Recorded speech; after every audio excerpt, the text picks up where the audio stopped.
सदर विधायक के द्वारा की गई शिकायत का असर अब देखने को मिलने लगा है। आज प्रशासनिक अधिकारियों के द्वारा चिरगांव के रामनगर घाट के पास हुई कार्रवाई से बालू माफियाओं में हड़कंप मच गया।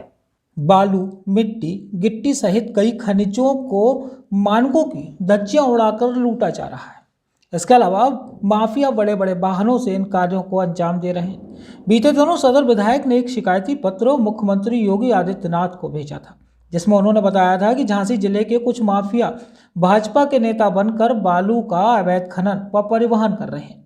उन्होंने यह भी लिखा था कि कई भारी वाहनों की नंबर प्लेट बदलकर प्रशासनिक अधिकारियों की मिलीभगत से कई अवैध कार्य हो रहे हैं।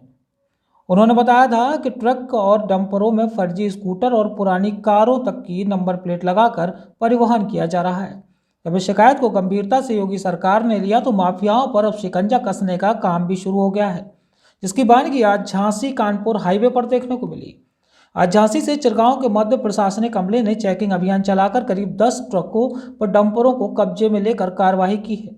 इनमें से कुछ को ओवरलोड होने पर तो कुछ के पास खनिज आदि के प्रपत्र न होने के चलते कार्रवाई की गई है। अधिकारियों ने बताया कि आज उन्होंने चिरगांव के रामनगर घाट से अपनी कार्रवाई शुरू की थी, जिसमें उन्होंने करीब 2 दर्जन वाहनों को चिन्हित किया है। इनमें से करीब 10 ट्रकों को पकड़कर थाने पहुंचाया गया। वहीं अन्य की तलाश करके उन पर भी कार्रवाई की जाएगी।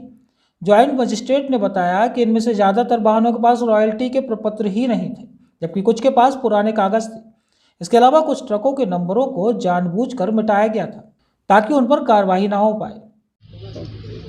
मैडम, आज काफ़ी ट्रक पकड़े हैं, क्या कार्रवाई की है, इनमें क्या कमियां निकली हैं, कितने चीज़ की है? टोटल हमने पहले अपनी कार्रवाई चिरगांव से स्टार्ट किया था। चिरगांव में जो रामनगर घाट है वहाँ पर हमने कुछ 8 से 10 ट्रक पकड़े थे, जिनके क्योंकि वो लोग वहीं पर खड़े थे जहाँ से रॉयल्टी कटती है, तो उनका यही बहाना था कि रॉयल्टी हम कटवाने वाले थे। बट उनकी जो सबसे बड़ी गलती थी कि सबने नंबर, अपने जो गाड़ियों के नंबर है उनको मिटा दिया था, एकदम घिस दिया था। उससे क्लियरली पता लगता है कि वो लोग कुछ ना कुछ गलत कर रहे थे। तो सारी गाड़ियाँ जिनों के नंबर उन्होंने खरीद दिए थे और जो ओवरलोडेड गाड़ियाँ हैं उनको वहीं पर सीज़ किया गया। एक रास्ते में चिरगांव में ही मिश्रा ढाबा पड़ता है, वहाँ पर भी एक अकेली गाड़ी पाई गई जो ओवरलोडेड थी, उसका भी नंबर पूरा घिसा हुआ था, नहीं दिख रहा था, उसको भी सीज़ करके वहाँ पर चिरगांव थाने में रखा गया है। फिर उसके बाद हम मेडिकल बाईपास पे आए। यहाँ पर हमने देखा कि लाइन से 21 ट्रक खड़े हुए हैं। उनमें से जब हमने चेक किया तो 17 गाड़ियाँ ऐसी थी जिनकी रॉयल्टी नहीं थी और उनके भी नंबर सारे घिसे पड़े हुए थे कि हम नंबर भी नोट नहीं कर पा रहे थे। 4 लोग थे, उनके नंबर भी थे, पर जो उनमें से 2 की रॉयल्टी थी 12 तारीख की, 2 की रॉयल्टी पुरानी थी, तो उन पर भी फिर कार्रवाई की जा रही है मौके पर। क्योंकि आपको भी पता है कि गाड़ी लॉक करके भाग जाते हैं, तो हम सिर्फ 10 गाड़ियों को थाने में ला पाए थे। बाकी 11 गाड़ी फ़रार हैं, उनको हम पूरा पकड़ेंगे क्योंकि हमने सारी गाड़ियों के नंबर, ड्राइवरों के नंबर नोट किए हुए हैं और सारे नंबर जहाँ तक उम्मीद है सही होंगे। हमारी पूरी कोशिश है जो 11 गाड़ी भागी हैं उनको भी पकड़ के उनके खिलाफ भी सख्त कार्रवाई की जाएगी। मैडम, कोई चर्चा का विषय बना रहा है कि स्कूटर के, ट्रैक्टरों के नंबर इन पे मिले हैं, तो कुछ नहीं, ये तो हमें नहीं सूचना है, बट वही है, नंबर सबके घिसे हुए हैं और बिना रॉयल्टी के लोग गाड़ी चला रहे थे।